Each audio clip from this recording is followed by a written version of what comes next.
This program is brought to you by Link TV for educational and non-commercial use only.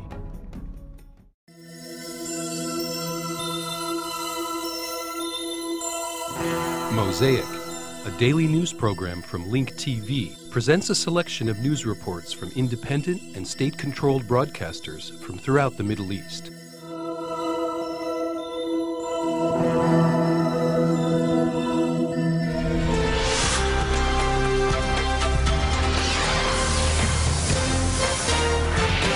A suicide bomber blew himself up in an internet cafe in the Moroccan city of Casablanca, injuring 4 people. Our correspondent confirmed that the Moroccan authorities have arrested a suspect in connection with the attack. According to eyewitnesses, one of the 2 would-be suicide bombers blew himself up in an internet cafe after the owner alerted the local police, alleging that the 2 men were looking at banned websites.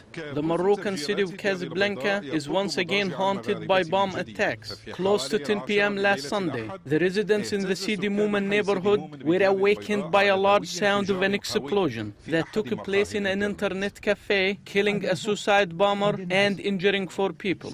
I was sleeping upstairs in my home when I heard an explosion. Everything fell on the ground. I managed to get out of the house through the front door.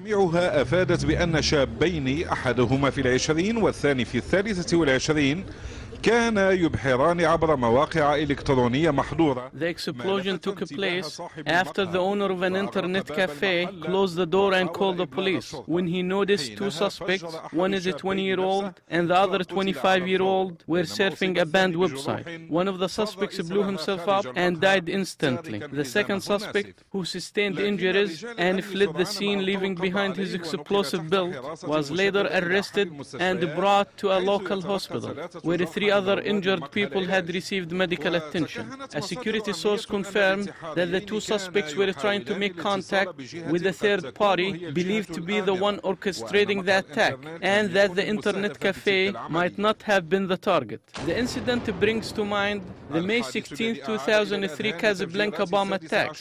During the middle of last year and January 2007, the Moroccan authorities dismantled dozens of terror cells and arrested and prosecuted hundreds of their members. This news came in the aftermath of a warning that was issued against Western installations by Al-Qaeda in the land of the Islamic Maghreb. Al-Qaeda has claimed responsibility for the Peshawar forest bomb attacks in Morocco last October and the Boumedras and Tizi Ouzou bomb attacks in Algeria last month. وتفجيرات بومدراس وتيزي وزو بالجزائر الشهر الماضي.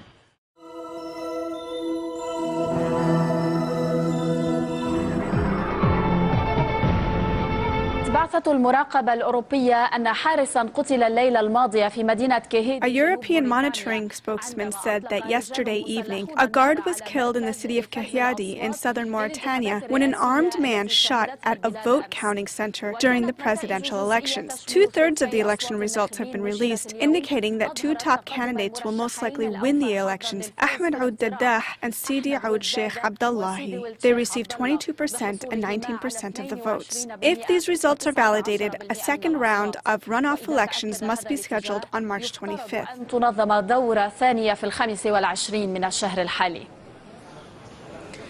أوردت صحيفة لوس أنجلوس تايمز في عددها الصادر اليوم أن مخططين عسكريين أمريكيين بدأوا إعداد خطة للتراجع. The LA Times reported today that American military planners have begun to draw up a withdrawal plan if the U.S. military surge in Iraq fails. It would be a gradual withdrawal, focusing more on training Iraqi officers and advising them.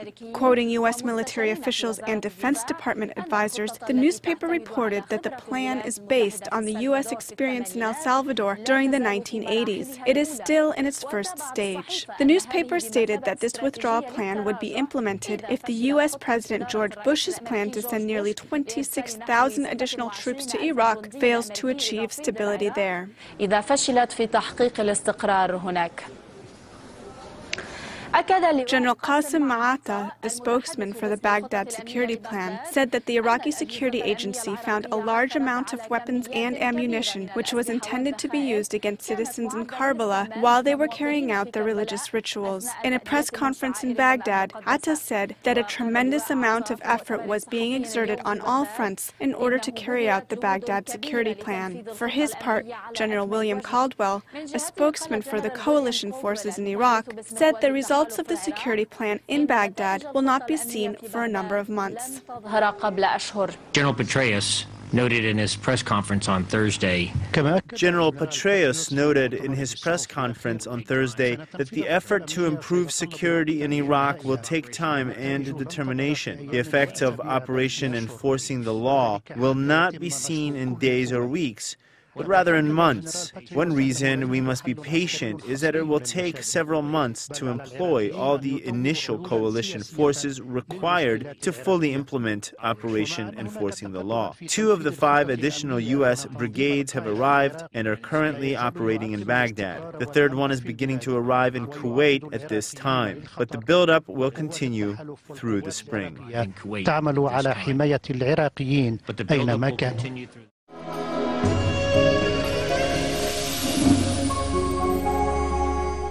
The Palestinian President Mahmoud Abbas met with the Israeli Prime Minister Ehud Olmert for the 2nd time, but the 2 men departed without agreeing on anything worth mentioning. Abbas returned to Ramallah after trying to get the new Palestinian government recognized and have the siege imposed on the Palestinians lifted. Instead, he had to listen to Olmert's rejections, as well as his conditions pertaining to the release of the Israeli soldier Gilad Shalit. Shuruq al-Assad provides us with more details from Jerusalem.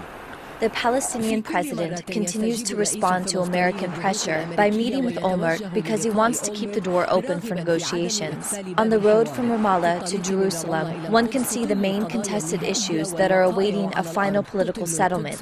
One can see the besieged Jerusalem, settlements cutting off Palestinians from one another, as well as the plight of the refugees still waiting to return, not to mention the Palestinian political prisoners. The Palestinian president has tried to convey his position to his Israeli counterparts at every meeting, but he has failed every single time. Tel Aviv refuses to ease the siege that it has imposed on the Palestinians and to release withheld Palestinian funds to the Palestinian Authority. Of course, we will not start the final negotiations today. Perhaps we will do some pre-operational talks for the final negotiations. Everything really depends on the policies of the new Palestinian government. The Israeli Prime Minister, who is going through one of his most difficult political periods, wants to maintain a two-faced government, one for telling excuses and the other one for holding diplomatic negotiations. Abbas, however, has a strong political position and he has more authority. He is trying to find an alternative that is backed by a united Arab position. It is possible to change the European position and take advantage of some of the new international developments. Until this can happen, Palestinian-Israeli meetings will continue to merely keep the hope alive. It seems that this Palestinian diplomat had to hear more Israeli rejections and conditions in this meeting. The American Secretary of State, who is to arrive in the area next week, is expected to support these Israeli rejections and conditions. 2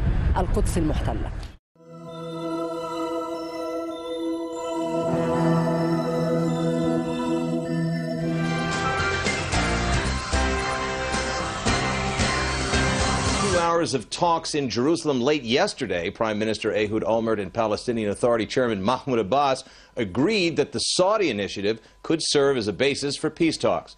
However, the two continued to disagree on several issues, especially the right of return for Palestinian refugees, the issue of Jerusalem, the release of Palestinian security prisoners, and Israeli settlements. Abbas raised the Saudi plan in his talks with Olmert just hours after the Prime Minister publicly expressed his qualified support for the plan. Abbas told Olmert that the captured IDF soldier Gilad Shalit, currently held by Hamas, could be released in a matter of days before the establishment of a Palestinian unity government. However, today Hamas sources denied that there was any connection between the new government and Gilad Shalit's release. Leah? Well, there was no great enthusiasm from either the coalition or the opposition in the Knesset today about yesterday's summit or the Saudi peace initiative. IBA's Eli Wohlgelenter was in the Knesset where he heard these reactions. I'm not so sure that the foreign minister is speaking the same language as the prime minister, because I heard the prime minister was saying that he's ready to look in to the Saudi initial proposal, and she said last week, I think, the foreign minister, that she's against it. So somebody has to make a decision there. Who's deciding who? In my opinion, the Saudi initiative is the most important thing happened in the region in the last few years, because this is the way of the all Arab countries which are going to recognize the state of Israel as a group. And secondly, that will be the command of the Arab League to the Hamas to recognize the state of Israel and to implement all the decisions happened on between Israel and between the Palestinian Authority. Too little, too late. I'm glad that finally somebody is considering it. For years I've been saying that it's a very good initiative. Obviously not everything in it is acceptable to Israel, but it is a basis. I think that today it's extremely important to check the regional context, because I think today, since our talks with the Palestinians seem to be at a standstill, since we have a new reality in the region with moderate states that are interested in recognizing Israel, in normalizing relationships, I think it would be very stupid on the part of Israel not to take advantage of that new situation, and therefore, more than exploring it, it has to be very serious about it. And joining us now from our Tel Aviv studio is former Israeli ambassador to Washington, Zalman Shoval. Thank you very much, Mr. Shoval, for being with us today. Thank you, Leah. Considering that Hamas apparently has no intention of changing its hardline position on Israel, last night's was a surprisingly upbeat summit between Olmert and Abbas, was it not? Well, I'm not so sure. I don't know if I would call it a summit. I think it was two leaders facing domestic political problems, going through the motions. They didn't expect any breakthrough. There probably couldn't have been any breakthrough, and there wasn't any breakthrough. One of the reasons, of course, for that meeting, whether you call it a summit or not, was to consider the American position. Secretary of State Condoleezza Rice coming to the region, and America obviously and rightly is not interested today, in addition to the problems in Iraq, to have another upheaval here, and they want to show, America wants to show, and probably Israel and the Palestinian Authority wants to show that, yes, we are talking, there is a momentum, but we are far away from a real breakthrough, as I said before. Ambassador Shoval, what's actually happening now, it seems, is that for the first time, Israel's sidestepping the roadmap, which calls for an end to terror as a prerequisite for any progress, and is apparently ready even to go to final status talks under the Saudi plan. Why the change? Well, first of all, if indeed there is a change, it's a bad mistake on the part of the Israeli government, because this is exactly what the Palestinians, the extremists and also the less extremists, have been wanting all along, not to be burdened by this obligation to stop terror, to stop violence, not to go into any sort of interim solution like the second phase of the roadmap, but go straight to permanent status talks with the expected, from their side, pressure on Israel and so on and so forth.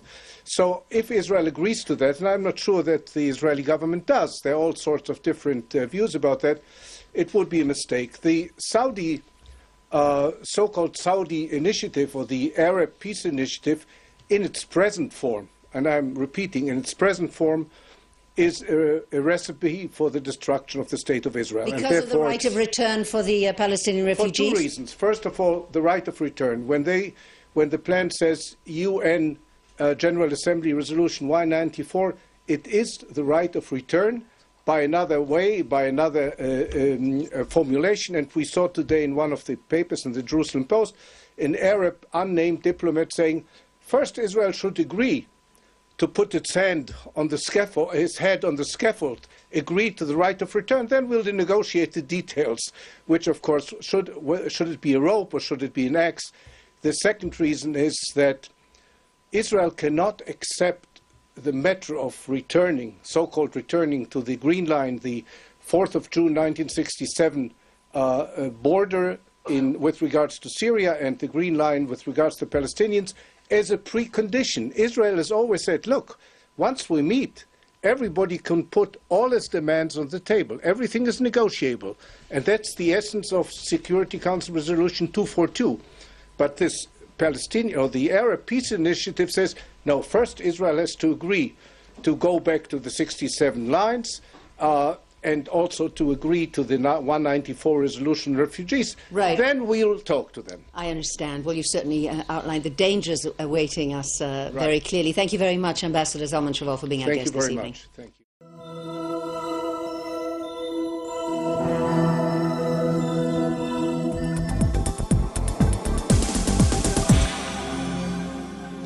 The vice president of the Popular Opposition Party said the Turkish government leased the land bordering Syria for a duration of 49 years to Israeli companies in exchange for clearing it of landmines. He petitioned to appeal the law that was used in leasing these areas.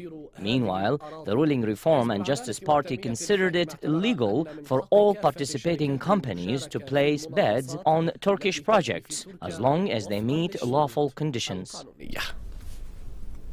When Onur Oyman, the venerable Turkish diplomat and vice president of the Popular Opposition Party, makes a statement, it is usually very serious. This is especially the case when his statements are made at a meeting about external policy. Oyman accused the government of Erdogan for granting Israeli companies the right to lease the land bordering Syria for a duration of 49 years in exchange for them clearing it of landmines. Oyman says that his appeal of the court's ruling that permits leasing land to foreigners is not motivated by a concern over Syria's national security, but rather over the future of the rich oil resources in the area.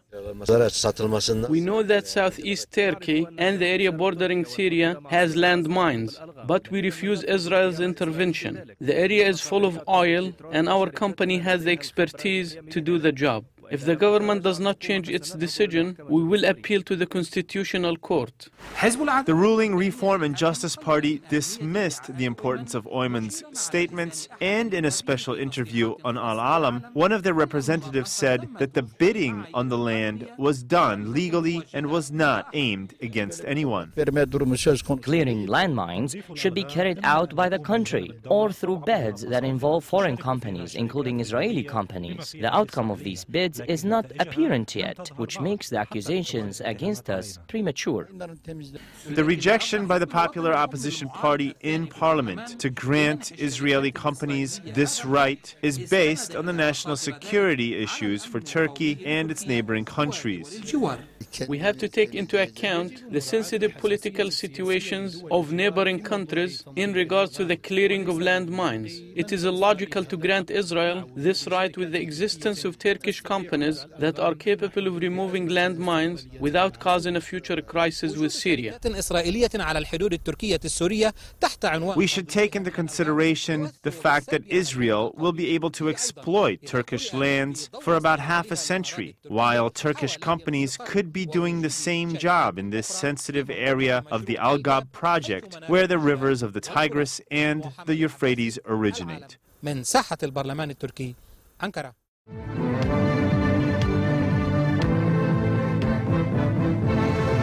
The Security Council President has welcomed a proposal by President Ahmadinejad to attend a council meeting to defend Iran's right to peaceful nuclear technology. The South African UN envoy, whose country holds the rotating presidency of the UN Security Council, said Monday if the Iranian president puts in a request to defend his country's nuclear rights before the council, the presidency will provide him with the opportunity. The Russian representative to the world body called as wonderful President Ahmadinejad's proposal, and the Chinese ambassador to the UN said every member is entitled to appear before the council. Former Director General of the IAEA, Hans Blix, has called on U.S. officials to drop their preconditions for resumption of nuclear talks with Iran. Blix, the ex-chief UN weapons inspector, said in an interview with Sky News on Monday, the preconditions Washington has set for Iran to verifiably halt its uranium enrichment has been the only sticking point in reopening talks with Tehran. The former top arms inspector said Iran has voiced readiness to negotiate their enrichment work, adding the 5+1 group is expected to welcome the news. He continued the precondition is a diplomatic but senseless gesture to get more political mileage, adding that's why a way out of the current standoff should be worked out.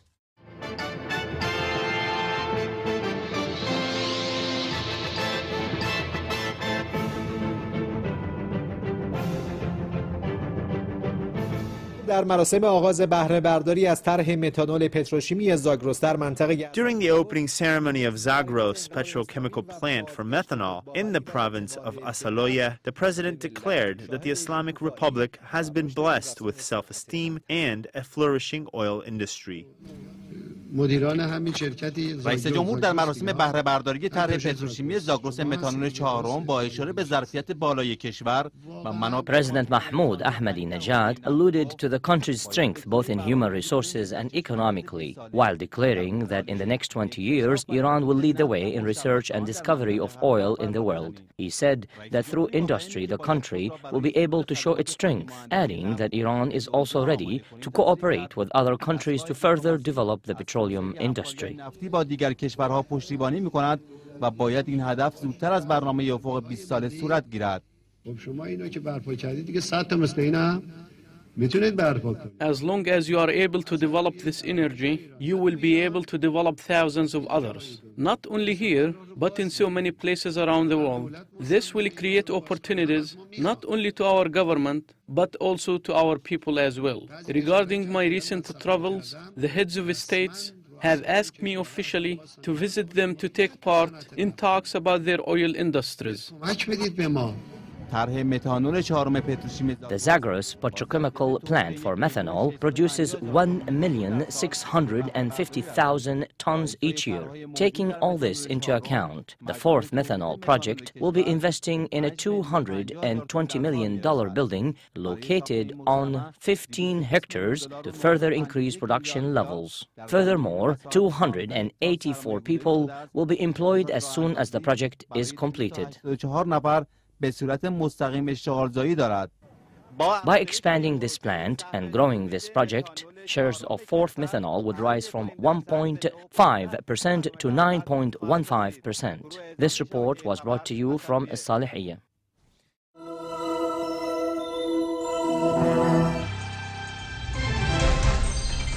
Mauritanians began voting today in presidential elections, which will restore civilian rule to the Saharan Islamic State after 19 months under a military junta.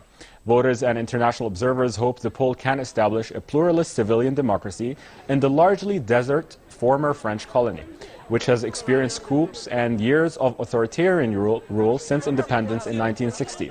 Just over 1 million voters were choosing between 19 candidates, including an opposition figure, a former military ruler, and an ex-central bank governor to rule the country. Provisional results were not expected before tomorrow. If no candidate wins more than 50%, a second round will be held on March 25th to decide between the two frontrunners. Members of the outgoing military junta, which took power in a bloodless 2005 coup, had barred themselves from standing as candidates. The election, following multi-party legislative polls late last year, completes a promised handover to civilian rule by the junta, headed by Colonel Ali Wild Mohammed Val, which had overthrown President Muawiyah Wild Sayyid Ahmed Taya. In a video message posted on the internet by an Islamist group, a masked speaker urged the leaders of Germany and Austria to withdraw their troops from Afghanistan to prevent future attacks. The speaker called on the leaders of the two nations to put the benefit of their own people first. The tape also featured a portion of an old video of Al-Qaeda's deputy leader Ayman al-Zawahiri. It appeared on the same day on the same website as a video issued by a little-known militant group in Iraq which said it would kill 2 hostages, a German woman and her son, in 10 days unless Berlin withdrew its troops from Afghanistan. In Berlin, the German Foreign Ministry declined to comment on the video. Germany has around 3,000 troops in Afghanistan as part of a NATO force. While in Vienna, a spokesman for Austria's defense ministry said his country only had 5 officers in Afghanistan and was not planning to send more troops. The International Atomic Energy Agency Director Mohammed al-Baradei left for North Korea to broker a return of nuclear inspectors to the state under a fragile 6-party pact to dismantle its atomic bomb program. Al-Baradei hoped to secure a timetable and terms for his agency's inspectors to verify a shutdown of North Korea's Yongbyon nuclear complex, including its plutonium fuel plants. As a result of the 6-party talks, as a result of the effort by China, we are now in a different situation, in a much more positive environment, and I'd like to capitalize on that. I'd like to continue to see that positive environment translated into concrete action. Al-Baradei will make stopovers in Beijing before and after his March 13 and March 14 stay in Pyongyang.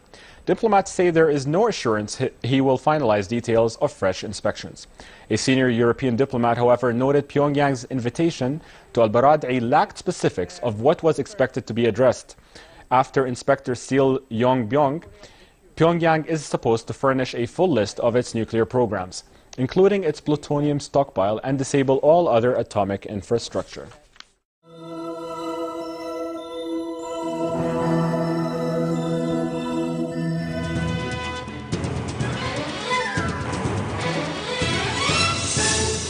Sham is a Syrian car, and we expect a lot from it.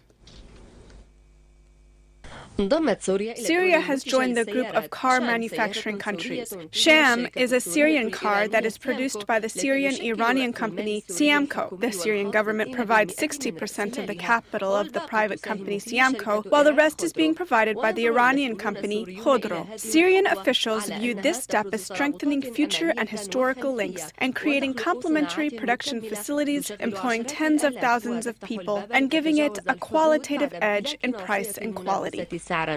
Of course, this is a very important project for Syria. It is a conduit for new manufacturing in Syria. Manufacturing cars is a first of its kind in the history of this region. In the end, the production of cars will give birth to other types of manufacturing, like manufacturing of spare car parts. Syria really needs this type of manufacturing.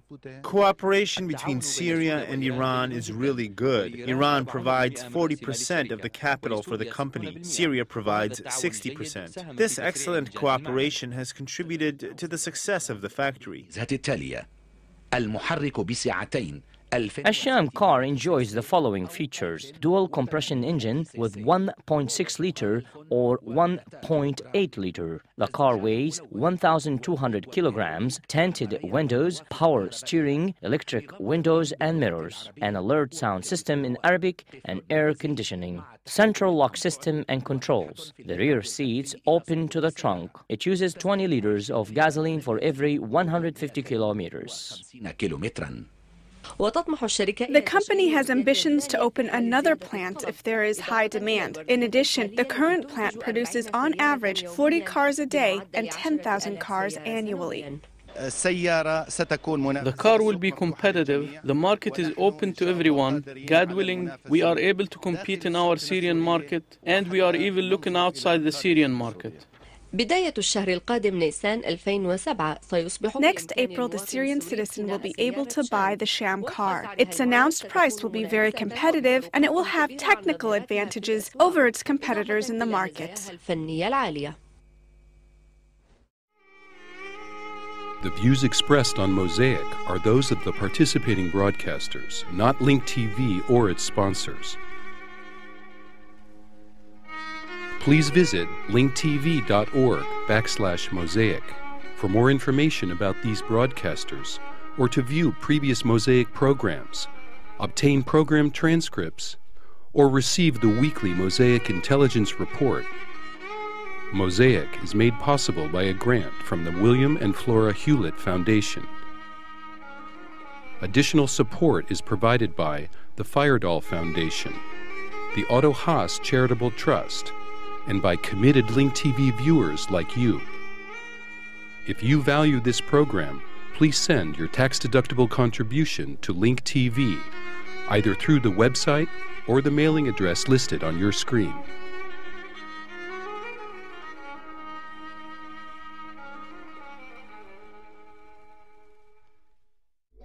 This program was brought to you by Link TV for educational and non-commercial use only. Link TV is the only U.S. television network devoted to global and national news, with uncompromising documentaries and diverse cultural programs. Programs which connect you to the world.